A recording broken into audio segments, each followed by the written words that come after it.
Hello, hello, and welcome. Welcome back. This is Wmpyr here to talk about Escrima once again. So I said I was going to do a podcast style Escrima talk, so like Escrima talk show type of thing. And I did episode 1, which was we covered the Heaven 6. This one, I guess, unofficially is episode 2, whatever that means, unofficially. I didn't really plan it, I guess is what I'm trying to say. But yeah, I do have a lot to talk about. And I think you'll find the subject interesting in regards of self-defense. And of course, if you are interested in the style of Kia. Kia is Kali, Escrima, Arnis. This is a Filipino martial arts style, and I believe, this is my opinion, that this is where it's at right now. That we had traditional martial arts back in the day. We're talking about like what, the 60s? It was like coming in from Asia, right? We had like Kung Fu, and we have Karate and Judo that was coming into the US 50s, 60s, maybe even before that, right? And then from there in the US, they started doing a transition. Of course, this was like Bruce Lee's group, people like Joe Louis, Bill Wallace, and then of course emerged Don the Dragon Wilson, Benny the Jet Urquidez, where kickboxing, full contact fighting. So you went from point fighting to full contact fighting, and the emergence of kickboxing came out, right? And then of course they were like, well, there's a country that has been doing kickboxing for a long time, for centuries, and that was Thailand. And then Thailand had their own type of kickboxing, which is called Muay Thai. And yeah, I hear a lot of people call it Muay Thai, and it's Muay Thai is I believe it's closer to the actual pronunciation, if I'm not mistaken. So anyway, so we have Muay Thai kickboxing, and of course, people, I would say that I would give credit to the Jeet Kune Do groups and people also like Chuck Norris that understood, they knew about ground fighting before the UFC came out. So they were dabbling in that stuff right before the UFC came out, and I believe they were the ones ahead of their times back in the day. And of course, the UFC explosion, MMA explosion, Brazilian Jiu-Jitsu explosion. And from there, we have, today where like MMA is like one of the top sports all over the world. But I feel like that's current, that's not ahead of times. That's what's happening now. So if you're training in MMA and all that, I feel like you are caught up to today. But if you want to go further than that, then I believe where it's at is Kia, the Kali, Escrima, Arnis, the Filipino martial arts of pick one of the three. Kali, Escrima, Arnis, to me, pretty much the same thing, just different names. All three are Filipino. They belong in the Filipino martial arts. And there's a lot more styles, but these three are similar, a lot more styles in the Filipino martial arts is what I meant. But anyway, why do I feel like this is where it's at? This is ahead of the times. Well, because like you could be doing Brazilian Jiu-Jitsu right now for the purpose of MMA, let's say, or you've done some boxing and kickboxing, like cardio boxing and stuff, and you've been practicing on your Muay Thai kickboxing techniques and stuff. But you're doing it for self-defense. You're not doing it to compete, right?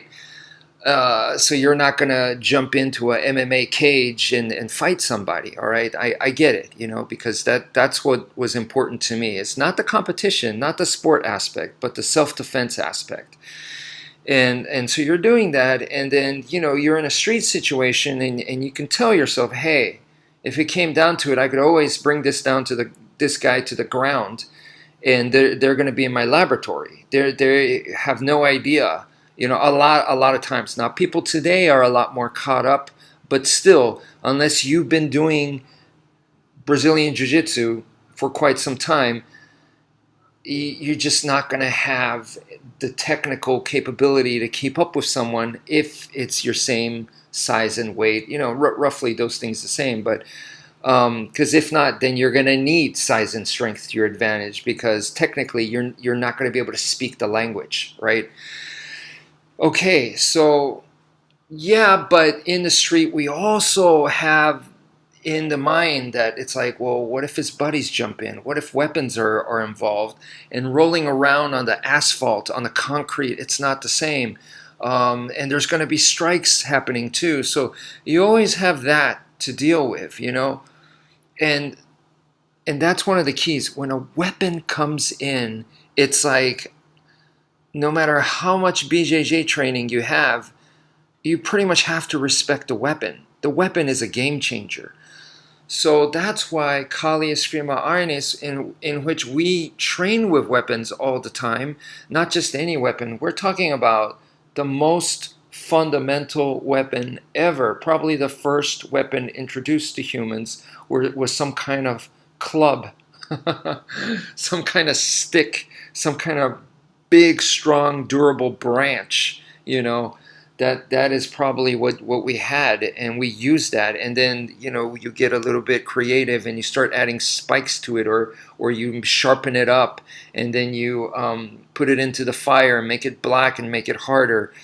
There's all kinds of things that can happen, but the most rudimentary, the most basic is a stick, right? And then from there, of course, we go into bladed weapons. And really what I've said to you guys many times, what we're dealing here with is a single-handed weapon.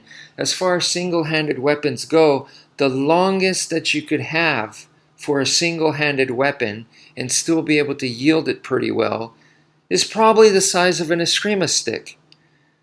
So it pretty much covers the longest single-handed weapon you can think of. And that is, once again, the eskrima stick. That is the standard. Now, you could go and probably make something more abnormal, but the stick is a very common. That's its strength, because remember, we are a one system style where we convert this skill that you learn with the sticks to other weapons and improvised weapons. So, once again, one-handed, very common stick. That's what we're dealing with. That's what we work with. And then to convert that skill to other things is going to be much, much easier, because it's a generic tool that we're talking about. So the stick is a generic representation, really, of a one-handed sword. But, and that's why the blade art is also a big part of Kia, Kali Escrima Arnis. But yeah, dealing with the blade, and once you do some blade training, you find out real fast just how formidable, like how powerful a blade is, how deadly it is. So that's one of the things that we deal with to this day, where we have guns, grenades, tanks, helicopters, fighter jets. In this world, a knife is still deadly. Still very, very deadly. So that is what we're still working with. And so it's not outdated. And there has been amazing modern knives today in the market that are amazing. It's something that, people from back then, the caveman or whatever, they would have loved to have something like this. But some of the knives we have today are amazing, truly. And like one of the ones that I recommend strongly is Professor Bram Frank's, any of his knives, the LLC knives, the Lapu Lapu Corto knives. These are amazing. And you're getting two tools with one. You're getting a blade, but you're also getting a self-defense, non-lethal tool there as well. But let me get back to, us dealing with weapons, training with weapons, handling weapons all the time. This, I wouldn't say it numbs you, but it prepares you. If you've been training right, it prepares you for weapons. Okay, so that's a good thing, because like I said, you could be an awesome Muay Thai kickboxer, you could be an awesome Brazilian Jiu-Jitsu guy, and then someone pulls a knife on you. I mean, if you just try to ignore it and just try to do straight BJJ, or you just try to do straight Muay Thai, you can get hurt really, really bad. You could get killed. Therefore, I think it's very, very important to train. Even if all your skills that you learn in Kia are useless, at the very least, if you've been training right, you'll go, this thing is formidable, like in the right way. Not just, oh, it's a knife, it's deadly, it's scary. No, more detailed than that. You know the angles of attack. You know that, what kind of movements they can make, and how it can cut you up and which strikes to be careful of.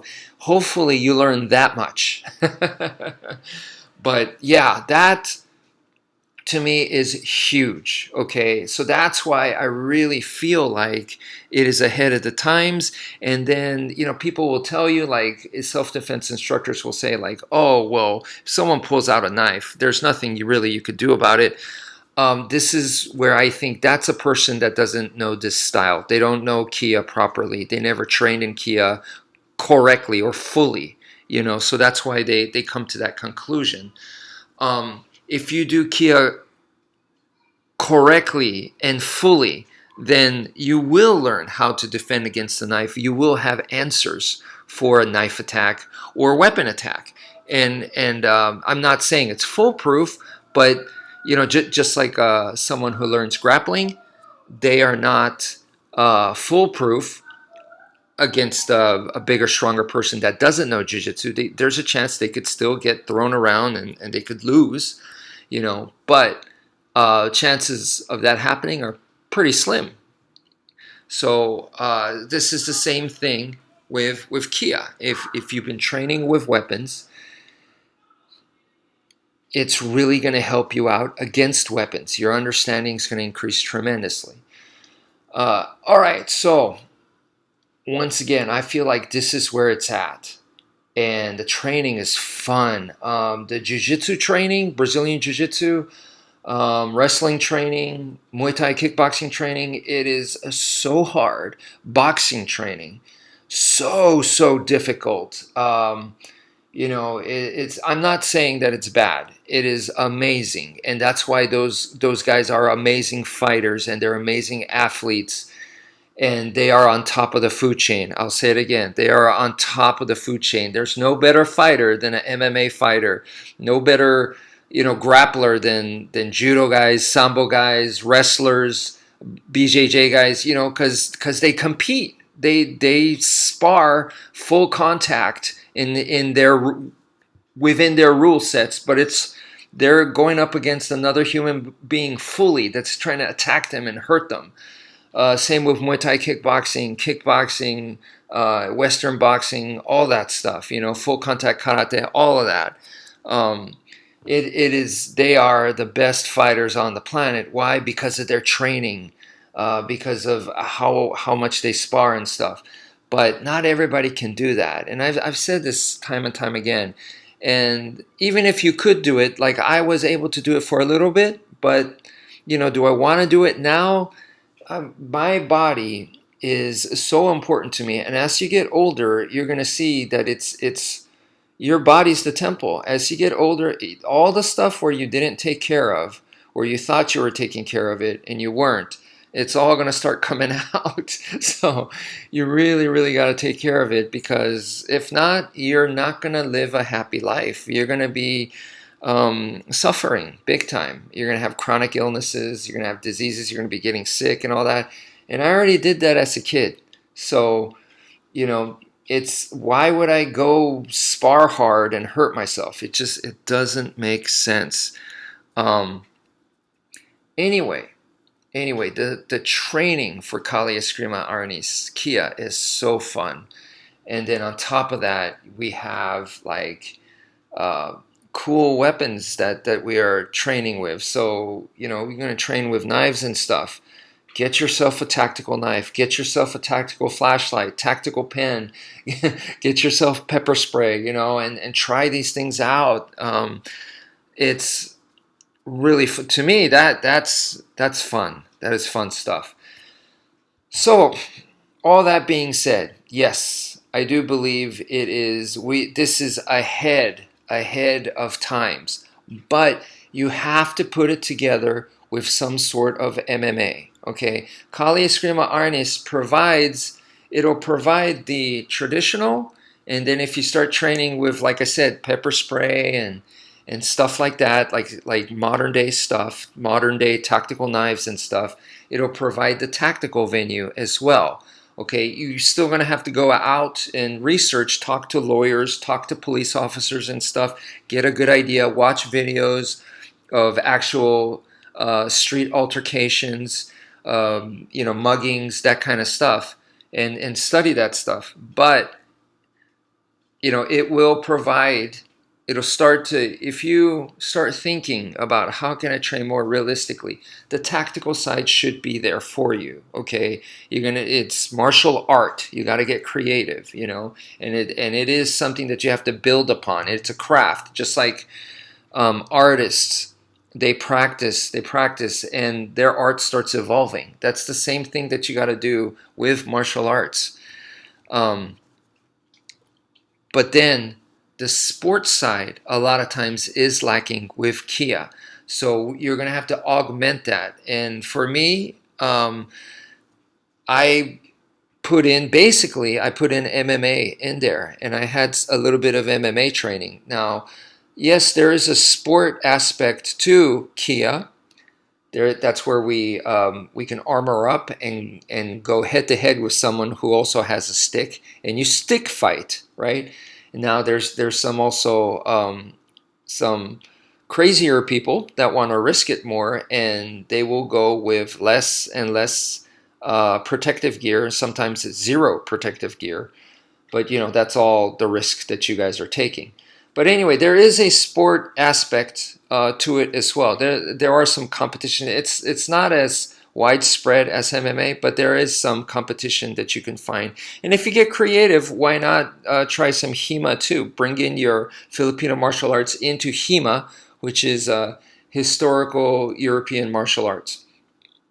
So now we're talking about like knights in armor, that kind of stuff, Viking stuff, fencing stuff, But all right, so I kind of explained why that it is state of the art. Remember, if you just do Kia and then you go, okay, I'm state of the art. No, then if that's all you've done, you're going to be behind, because today, in today's world, to be up, with things, you have to do MMA, because today's world is a MMA world. Whether we like it or not, we have to accept that. That is what is the most popular combat sport today, So you have to have that, or something similar to that, in your belt. And if you don't, then you're not with the times. And if you're not with the times, how can you be ahead of times, So anyway, so first you got to catch up to today, which is do some kind of MMA type of training, which is combat sports. And then from there, and it's not just combat sports, you want to add a grappling system and you want to add a stand-up striking system together. Then I would say you're caught up. You don't necessarily have to do pure MMA, okay? But once you get caught up, then add the Kia. But let me now talk about my student. I have a student in Japan, and this guy is a young guy. He's a young guy, and he's been training with me for a while now. And this guy, let me see, recently, well, one of the things I said was pretty much what I just said to you guys, where you have to do some kind of combat sports. And he had been doing some boxing, some just pure Western boxing. And then I suggested to him, well, why don't you add some groundwork? So he did some, it was kind of like catch wrestling. So it was like combat wrestling kind of thing. So he did a little bit of that, but boxing was more like his bread and butter. Like he felt comfortable there, so he kept going back to the boxing. And of course, he was doing Kia with me, and then he was doing Japanese sword, like Iaido type of one of the many different styles of it. He was learning from somebody. And then, I told him, hey, go dabble in as many styles as you can. Go experience as much as you can. So he went to a Jeet Kune Do school. He went to other Filipino martial arts schools. And then he started training in Muay Thai kickboxing. And more recently, he fought in a Muay Thai kickboxing bout. He said, my coach wants me to go compete.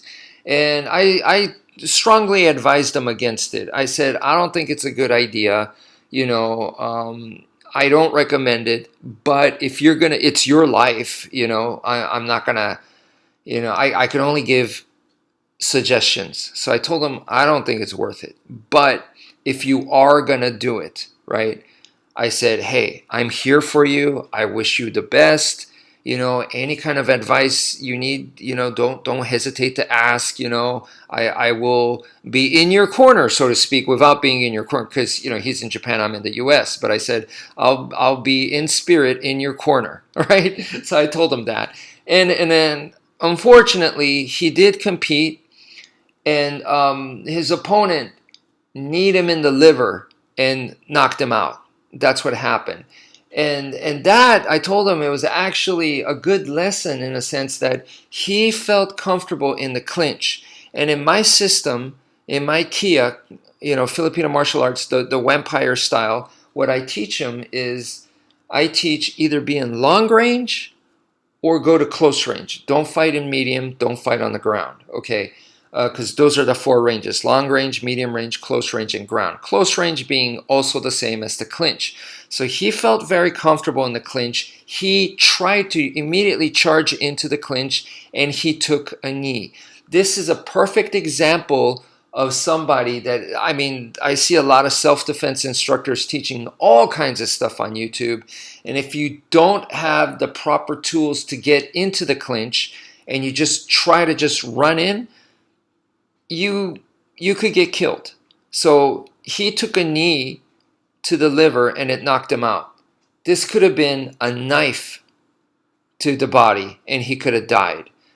There was a wrestler who, this is in, I don't know what year or what state, but here in the US, a high school wrestler, when there was an active shooter at a high school. So this person came in, probably a student, came in with guns and was going to shoot down as much of his classmates as possible. And the high school wrestler tried to stop it, and he got shot and died. Okay, so from my understanding, I don't know why I thought this, but the high school wrestler tried to go pretty much for like a double leg takedown, and he got in close, so he got into the clinch, and that's where he got shot. And so he was able to close the distance, but not carefully, so he died, right? And this is a very, very important concern. And if you want your Kia skills to be real life applicable, this is one of the pillars that you need to conquer. You need to have an answer. How do you close the distance safely? And if you look at the early days of Brazilian Jiu-Jitsu, back when it was called Gracie Jiu-Jitsu, Royce Gracie and the Gracie clan, they showed a way to get into the clinch safely against stand-up strikers, primarily against punching. They showed that, but not against a knife attack. Okay, so that is key. Okay, they knew you had to get into the clinch safely. That was very, very important. They couldn't just have amazing ground skills and that's it, because that wouldn't be good enough. And even then, some Brazilian Jiu-Jitsu fighters got knocked out. Okay, some of them got knocked out by a stand-up striker or someone that's very good at stand-up striking. So that is a very important lesson for my student and also for anyone that does BJJ that wants to use this stuff in real life self-defense. Extremely important. Okay, how do you close the distance safely? And my answer to that, I've said it to you guys before, you have to control the snake. We say defang the snake, which means attack the attack, right? But I'm breaking it down. I broke down the defang the snake into several components, and one of them is control the snake. You have to control the snake. If you don't control the snake and you just charge in blindly, it's a dice roll, right? So very, very important. Now, my student started training with another guy on YouTube. That this other guy I've been corresponding with on YouTube. This guy is an instructor, a longtime martial arts instructor in Japan. He's ex-Japanese military, even though it's not really called the military because they're not supposed to have a military, even though it totally is. It's a defense force, and it's kind of like an extension of the police, but it's really the military, right? So he was in that. And then he had studied several Chinese styles and Japanese styles and did a tiny bit of Filipino martial arts. Anyway, I started corresponding with him, and we've become online friends. And he's actually purchased some of Professor Bram Frank's knives, the LLC knives that I mentioned earlier.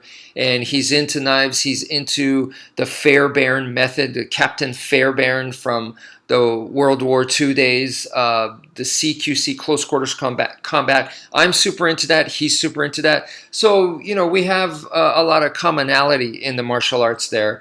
Anyway, my student happened to live fairly close to this guy, so they started cross-training together.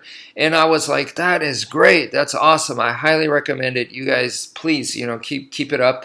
And they started a club, and now they're teaching. I think they're planning on teaching people together. Anyway, my student sent me video footage of them training, okay? And so my student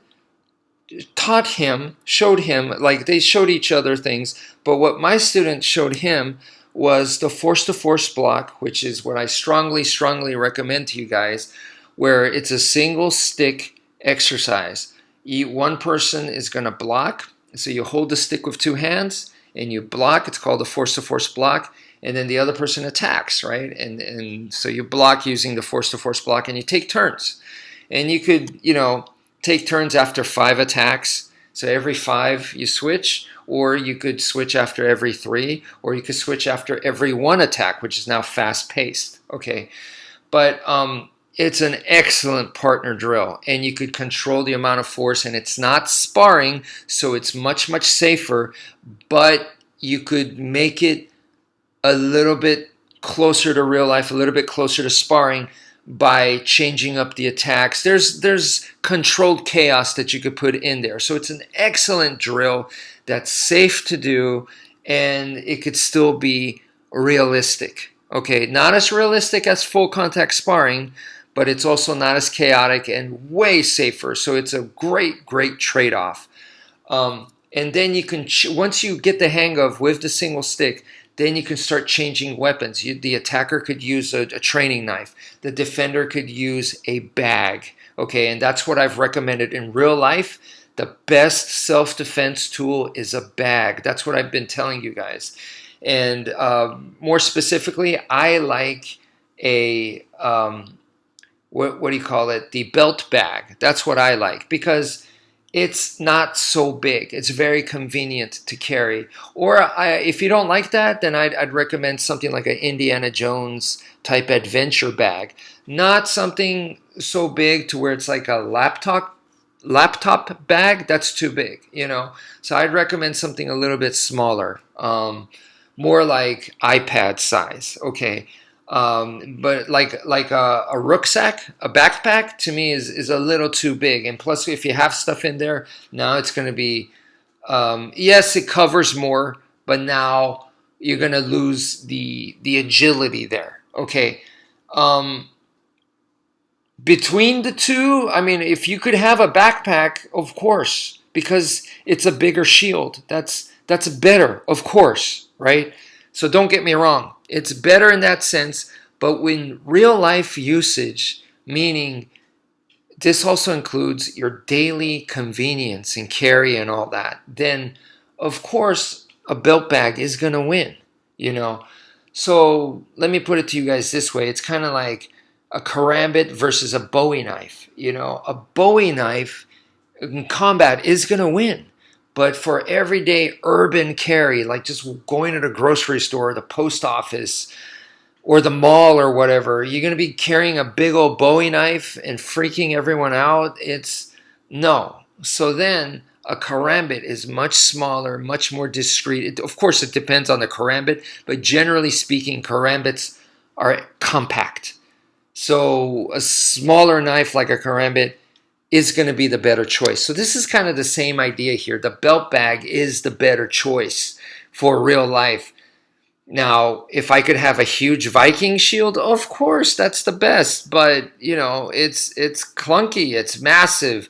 I'm gonna get tired carrying that around. You know, it's slower. So in that sense, no. Okay. But in a sense of protection, of course it wins. Of course. So anyway, I hope I made that clear and not confusing. So I recommend a bag. So a belt bag, male or female, can carry it. For ladies, maybe a purse, okay, and practice with that, okay. So it's not super simple where you go, oh, okay, I get it. Now I know. I could just do that and I'll be good for a knife attack. You actually have to practice it. Why? Because there are some nuances. There are some things that you need to learn. There are some details that are very, very important. I have seen people teach similar stuff, and I'm sorry, from my point of view, um, it's only they're still at the idea level. It's not at the level where it's functional, like that they could go. Now I'm ready. I'm combat ready. I would say 100% no. Um, what they were doing was, I mean, they were doing it pretty much in medium range. And if you do this stuff in medium range, from the experiments that I've done with my students over the course of years, I could tell you um, the failure rate is way too high. So, you know, just because you go, I got my bag. Wmpyr says the bag is the ultimate self-defense tool. It is, but you still have to know how to use it. So, and that's where the training, proper training, teaches you how to use it properly. You know, it teaches you proper technique. So you have to use it with evasion skills. And the evasion skills come with footwork. And that's why we start with the sticks, because the sticks teach you the proper angles, the way your body needs to be, body mechanics, you know, footwork. It teaches you all of that. So that's why we go with the sticks first. It just easier to learn. So I still have to go back to the Filipino martial arts and say they really knew what they were doing. They had it right. And one of the things is, if you train with that, with the sticks. So I have a single stick. My training partner has a single stick. I attack them. They use the force-to-force block. If they don't block properly, I can learn how to still hit them. And this is kind of part of the skill with a knife. It kind of goes the same way, that if I attack someone with a knife and they block it, and you see it demonstrated in Filipino martial arts and also in self-defense, where they say this is why you can't defend against a knife attack. If you watch any video on YouTube where they say this is why you can't defend against a knife attack, they kind of show you why, which is pretty much all across the board. They show the same thing. I go for a knife attack, the dude blocks it, and then I just change angles and cut up his arm. Okay, or I just change angles and I stab him in a different location. This is why you cannot just defend like that. That's what they show you. But I rarely see people practice that. And that practice of your knife or your weapon being able to hover around and go around and change angles and continue the attack like a snake, where a snake would go around an obstacle, so kind of like that. That, yes, it's intuitive. It's not that hard to do. But of course, with training, you'll get better at it. And for me, that is one of the reasons why we do free flow practice. So if you do free flow practice, which almost everyone that does Kia does, but they don't realize this.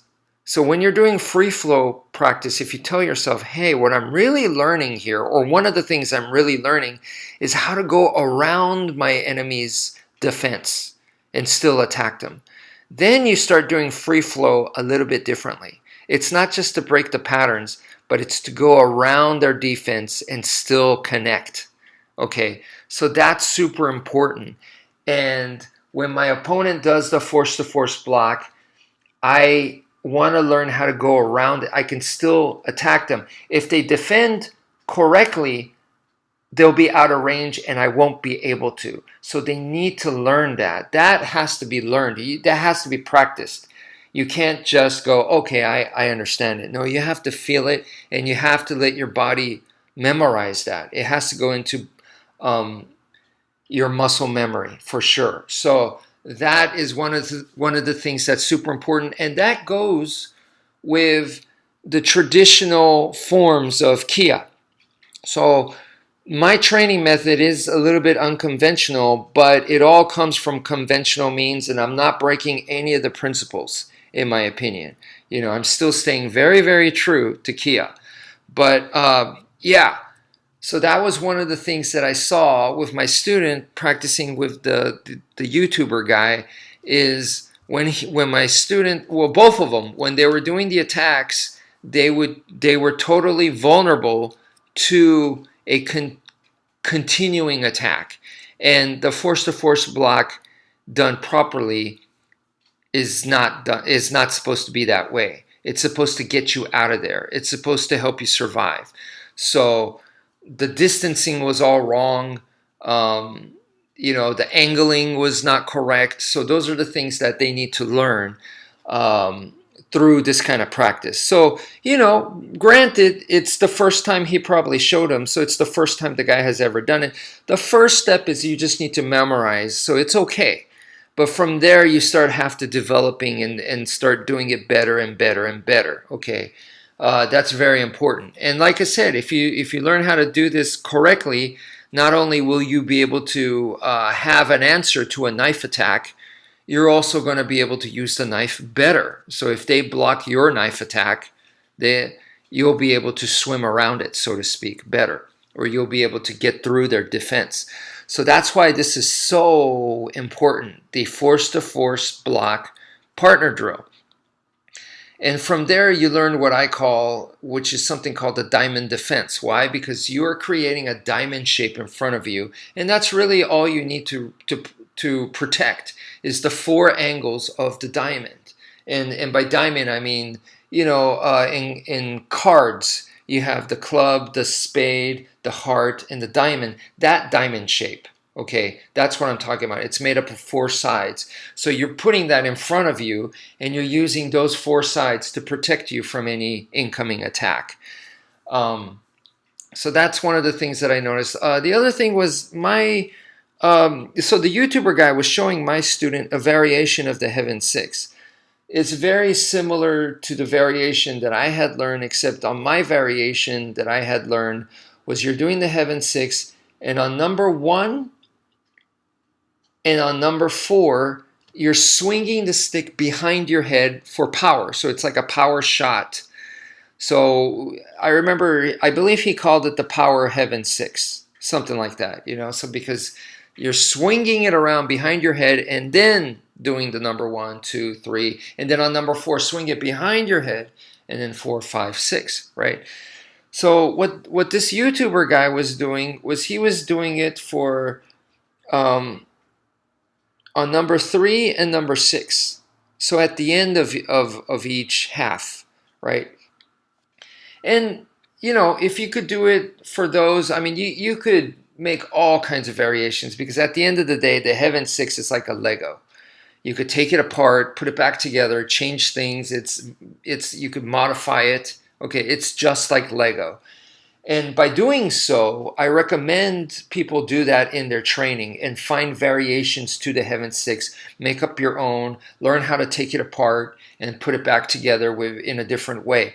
Learn that, practice that. That's a good thing because it'll help you understand the Heaven Six better. Now, I have seen some people get stuck there, like that's all they're doing. Okay, I don't recommend that because the answer to that is that I'll tell you right now, it's an infinite amount. You cannot map out every single one. There's an infinite amount of Heaven 6 variations. There's Heaven 8, there's Heaven 10, you could make a Heaven 20, and then each one of those you can change from 1 through 6, 1 through 8, 1 through 4, whatever. You can change each one of those, change the orders. I mean, it's like I said, it's infinite. You could do them with different weapons. I mean, it just goes on and on and on. So it's infinite. It's not about the quantity. It's about the quality. So once you do some of those, I would suggest, okay, so now you want to make it quality. And one of the things that I recommend, and so many people don't do, is when you're doing the Heaven 6 partner drill, which a lot of people do, I see it all over YouTube. Back in the day when I did it, not as a partner drill, but I broke it down and explained how to do it. I was one of the first to do that because people just weren't doing it. They were showing it, but they were not teaching it. So now you can find people teaching it all over YouTube. So please find. It doesn't have to be mine. There's plenty of good people teaching it, okay? And it's hard to teach it wrong. So that's another good thing about it, okay? And from there you can only get better. You can only do things better, okay? How would you really teach it wrong? Well, other than like it's just incorrect, right? The wrong way to teach it would be like, this is the Heaven 6, this is how you use it, everything else is wrong, this is how you use, like they say it like that, then they better have a really, really good argument, and if not, and they're not even explaining, and they're just saying that everybody else is wrong and they know how to use it properly, and this is it, that to me is the wrong way to teach it. But, okay. The Heaven 6 is a versatile technique. It's like the Swiss Army knife of martial arts techniques. That's what I said many years ago. I'm still saying it again. That being said, you and your partner do Heaven 6 together with the sticks. So it's called a partner drill. So you're going to be tapping sticks. And when you do that, it's a mirror drill because you're mirror opposites of each other. So you're basically doing the exact same thing, right? So that's a pattern. And in order to make it more realistic, you have to break the pattern.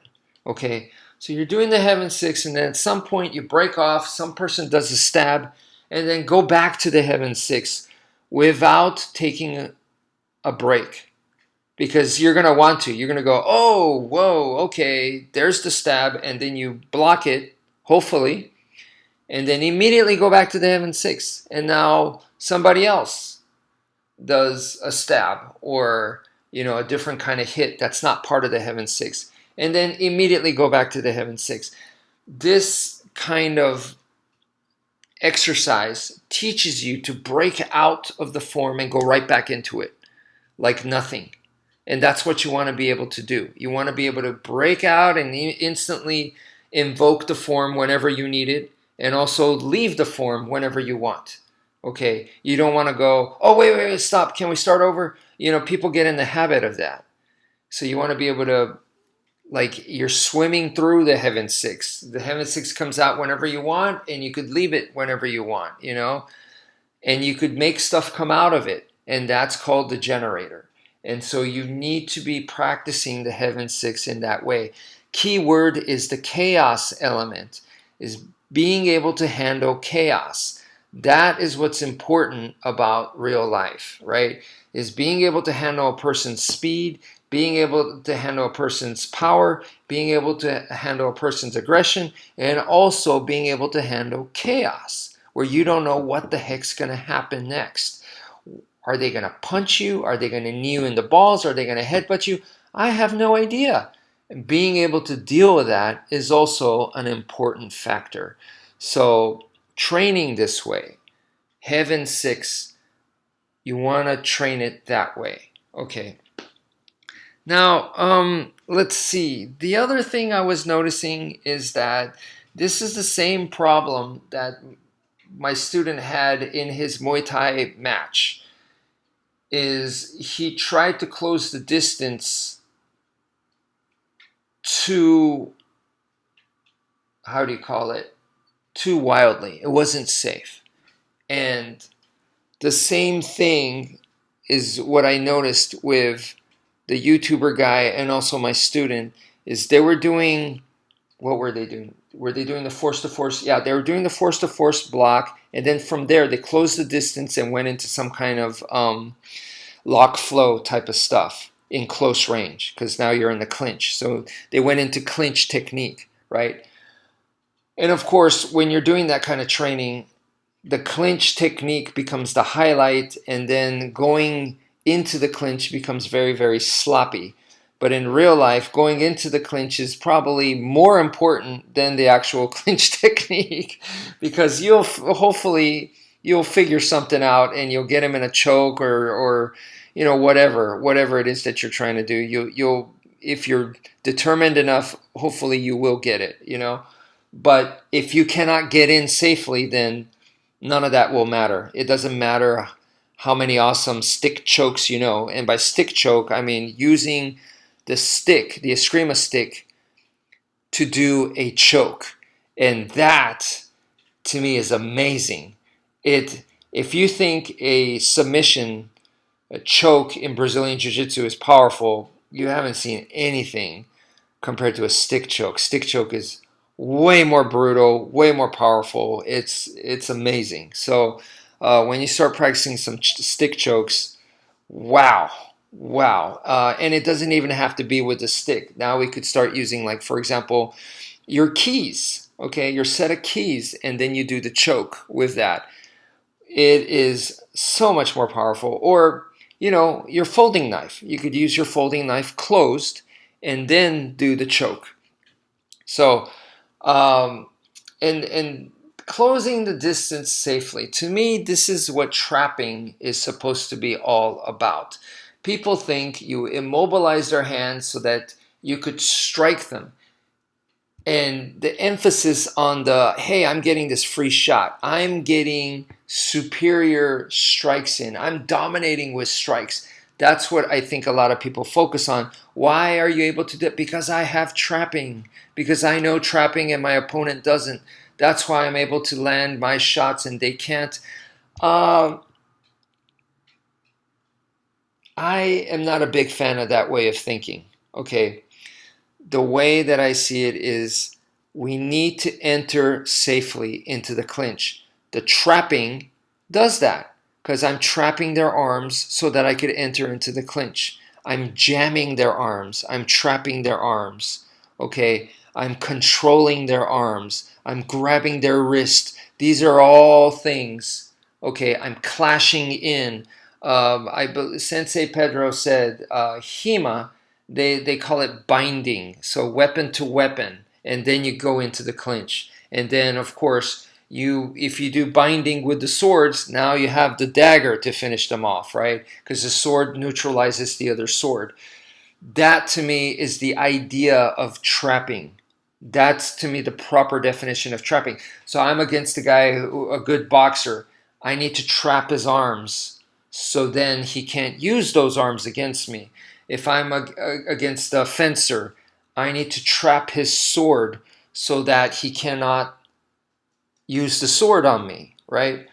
So that, to me, is the proper definition there. And then from there, I'm going to be grappling. Now, in Muay Thai kickboxing, I remember there was a formula. I forgot where I learned this formula, so I deeply apologize. I don't remember where I learned it, but the formula goes like this. Kicks lose to punches, punches lose to knees, knees lose to elbows, elbows lose to kicks. Okay? And when you watch hundreds and hundreds and hundreds of Muay Thai fights, okay, this generally comes true. And the ones that don't, where this doesn't, even then, I would say it does, because if you understand it and you understand that the other guy, like for example, kicks loses to punches, right? I know kicks will lose to punches, so I change my kicks so that they don't lose to punches, because I understand that kicks lose to punches. Do you understand what I mean? So if you understand the formula, you could not bend the rules in a way, but working with the formula, you could overcome it in a way. So even then, you have to know the formula. So the formula to me is awesome. It's amazing. I would never say that it's set in stone and it's 100% always like this. I would never say that. But if you don't believe me, just type in a Muay Thai match on YouTube and see for yourself. Okay. So anyway, one of the big ones is punches lose to knees. Okay, so punches lose to knees.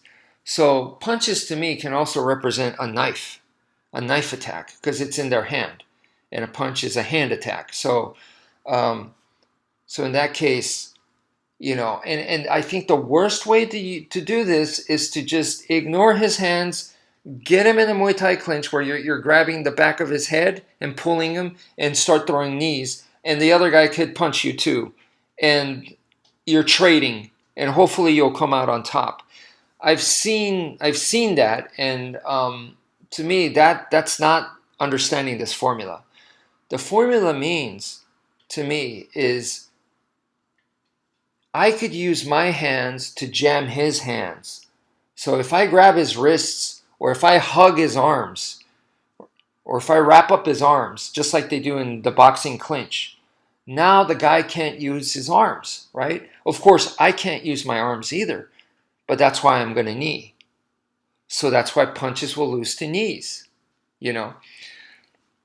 So to me, if you go by that formula, wrapping up their arms, you have to get in position to wrap up their arms in order to clinch safely.